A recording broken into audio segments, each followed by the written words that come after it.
Kia ora no tātou e te whare. Ka mihi rā ki te āhuatanga o ngā kōrero ko kōrero hia. Tino rata atu au ki ngā kōrero ko puta i ētahi. Hua kawa tonu te kōrero a wētahi, ngari kei te pai tērā. Mr. Speaker, I want to thank all members for their contributions tonight. They've pretty much covered the length and breadth of some of the discussion around this particular bill, and I don't intend to go back over all of those points, but can I make a couple of points? Mr. Speaker, the one person, one vote law is a great ideal, but for Māori the aspiration of equality before the law has been a long time coming. If we look at the very establishment of Parliament in this country, we know that when the General Assembly met for the first time in 1854, Māori had no representation, an anomaly because their property was in hapu ownership rather than individual title. And as Ranginui Walker has pointed out, this gave Parliament pretty much free rein to alienate and confiscate Māori land and to make war on Māori.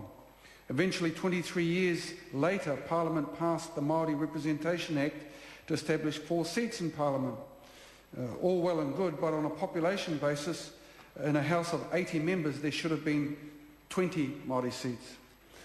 Mr. Speaker, the issue about Māori representation has been with us a long time and is likely to stay with us into the future. But the whole crux of this particular bill that I put in front of the House is to try and get on the basis of a treaty relationship, find voice for Māoridom within local government, having stabilised at least the position for Māori seats at the national governmental level. One thing I found interesting about doing some work on this bill was a thing called the ratepayer franchiser. Most New Zealanders get to vote in the local body elections only where they live. But, sir, a very special group of people, a group of New Zealanders get to vote both where they live and where they own property. That means that for those who can afford to have a property here and a property there, they get an extra vote as well. So I asked myself, why is it that people find that that is acceptable under the rules, and yet for Māoridom we seem to struggle with the notion of allowing representation, equal representation, when you have an anomaly of that sort of concern? Why hasn't anything been done about that particular notion? Mr. Burrows, Chester Burrows, who I have a huge amount of respect for, talked about the notion of communities should decide. And that's all very good. But the problem is we've explained, and through the Auckland Super City discussion, that's all very well and good, but the practical reality is that's not how it happens. Because if it's left for councils to make the decisions around representation, those councils are likely already not to have Māori representation, and are they likely to support the notion of having Māori representation without going through the argument? I don't think so. And so those councils will forever hold on to that notion of power. And you see, sir, the problem is that when we talk about the Māori representation, indeed the Treaty of Waitangi, the problem for us, and indeed this Parliament, is the whole question of understanding what does the Treaty of Waitangi relationship stand for.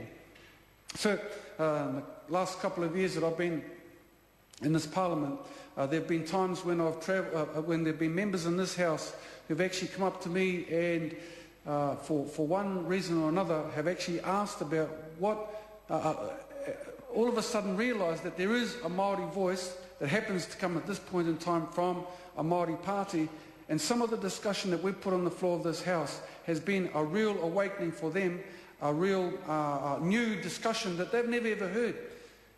And I wonder, if this was reflective of the national parliament of this country, then what good and what hope do Māori representation have at a local body level? If I was to ask the members of the House how many of them have been to a marae and stayed over for a tangi, for example, I'd suggest that it'll be very few. Now, not that going to a tangi is the greatest experience in one's life, but what it does tell us is about how will those people ever get to an understanding about the views, the dreams, the aspirations of Māori people if you cannot be and see and feel and be amongst the people? And that's why Māori continue to demand a place at the decision-making table, because those who are at the decision-making table at this point in time, in most cases, will never, ever be able to understand what we feel as a people, how we, our dreams, and about our dreams and aspirations and our hopes for our tamariki and our mokopuna. So In closing, I just want to say that I hope that members of those who aren't necessarily in the House at this point in time can reflect on that, because at times when there are crucial decisions to be made where Māori would like to get next to our treaty partners, like on issues of the Tūhoe settlement, like on issues of the Seabed and Foreshore Bill, that it would be really good at one point or another that we come together where both Māori and Pākehā actually understood how Māori people feel about this country, feel about issues, and want to contribute. And hopefully at one point or another there will be that realisation that we can make a positive contribution. But it would help if many members understood about the dreams and aspirations of Māoridom in this country. I regret to inform the member that his time has expired. Members, the question is that the motion be agreed to. Those of that opinion will say aye. Aye. The contrary opinion will say no. No. The noes have it. Party vote is called for. Clerk, please conduct the party vote. New Zealand National. 58 votes opposed. New Zealand Labour. 43 votes in favour. Green Party. 9 votes in favour. ACT New Zealand. 5 votes opposed. Maori Party. Tohori mai tau toko ana. Progressive. United Future. 1 vote opposed. Any other votes?